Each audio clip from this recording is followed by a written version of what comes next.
बिहार विधानसभा चुनाव में महागठबंधन के अंदर सीट बंटवारे का मामला सुलझते हुए दिखाई नहीं पड़ रहा है। इधर कांग्रेस और वीआईपी की डिमांड ने राष्ट्रीय जनता दल की मुसीबतें बढ़ा दी है। राजद ने अब यह फैसला किया है कि वो पहले चरण के उम्मीदवारों के नामों की घोषणा सिंबल के साथ आज से शुरू कर देगा देना। दरअसल राष्ट्रीय जनता दल के साथ महागठबंधन के जो दल हैं उनके साथ सीट शेयरिंग के मुद्दे पर बात नहीं बन पा रही है।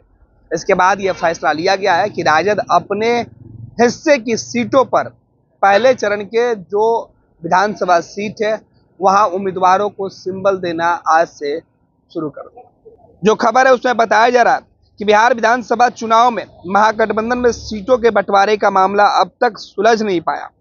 इस बीच आरजेडी ने बड़ा फैसला लिया है। आरजेडी ने पहले चरण के चुनाव के लिए अपने प्रत्याशियों को चुनना शुरू कर दिया है।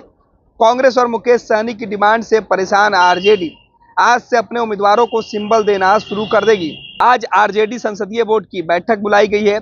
इस बैठक में कई फैसले लिए जाएंगे। महागठबंधन में सीट शेयरिंग का मामला फंसे रहने के बीच आरजेडी ने टिकट बांटने की तैयारी पूरी कर ली है। आरजेडी संसदीय बोर्ड की बैठक इसी वजह से बुलाई गई है। पटना में आज पहले आरजेडी की राज्य संसदीय बोर्ड की बैठक होगी। उसके कुछ देर के बाद केंद्रीय संसदीय बोर्ड की बैठक होनी है। इन बैठकों में आरजेडी प्रत्याशियों के चयन के लिए लालू प्रसाद यादव और तेजस्वी यादव को अधिकृत किया जाएगा। आरजेडी सूत्रों ने बताया कि पार्टी पहले चरण के उम्मीदवारों को आज से सिंबल देना शुरू कर देगी। गुरुवार की देर रात तेजस्वी यादव ने अपने सलाहकारों के साथ उम्मीदवारों के चयन को लेकर गहन चर्चा की। सूत्र बता रहे हैं कि पार्टी ने करीब 50 उम्मीदवारों के नामों पर मुहर लगा ली है, जिन्हें आज सिंबल देने का सिलसिला पार्टी शुरू करेगी। वहीं कांग्रेस और मुकेश सहनी से आरजेडी परेशान है। आरजेडी के एक सीनियर नेता ने बताया कि सीट बंटवारे में कांग्रेस और मुकेश सहनी जिस तरह से डिमांड कर रहे हैं उससे पूरा कर पाना असंभव लग रहा है। कांग्रेस 60 से ज्यादा सीटों पर लड़ने की जिद पे अड़ी हुई है, जबकि गठबंधन में मुकेश सहनी और झारखंड मुक्ति मोर्चा को एडजस्ट करना है। ऐसे में कांग्रेस को इतनी सीटें दे पाना मुमकिन नहीं दिख रही है। मामला मुकेश सहनी का भी है। मुकेश सहनी को 12 सीटें देने पर सहमति बन गई है, लेकिन वे इसके अलावा आधी दर्जन ऐसी सीटें मांग रहे हैं जो आरजेडी या कांग्रेस की पारंपरिक सीटिंग सीटें रही है।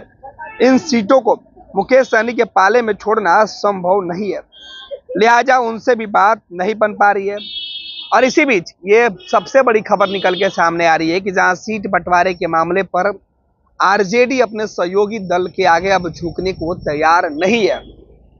कांग्रेस और वीआईपी की डिमांड जिस तरीके से लगातार बढ़ती जा रही है, इससे परेशान होकर राष्ट्रीय जनता दल ने यह फैसला लिया है कि आज वो अपने तकरीबन 50 उम्मीदवारों को पहले चरण में जहां वोटिंग होनी है, पहले चरण में जहां नामांकन होनी है, उन उम्मीदवारों को सिंबल देना शुरू कर देगी।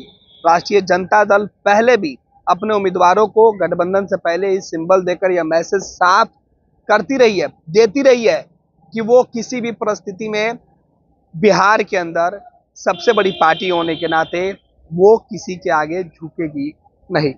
गठबंधन धर्म का पालन करते हुए बैठकों का दौर एक तरफ जारी है तो दूसरी तरफ राजद ने प्लान बी तैयार कर रखी है और इसी पर आज से लालू प्रसाद यादव और तेजस्वी यादव एक्शन लेते हुए दिखेंगे।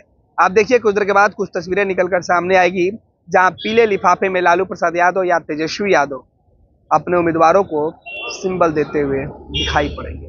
गोल, जहां 27 वर्षों के सफर में 17,000 से भी अधिक छात्रों ने डॉक्टर एवं इंजीनियर बनकर भरे सफलता की ऊंची उड़ान, जहां साधारण छात्र भी बिहार टॉपर्स बनकर बना रहे इतिहास।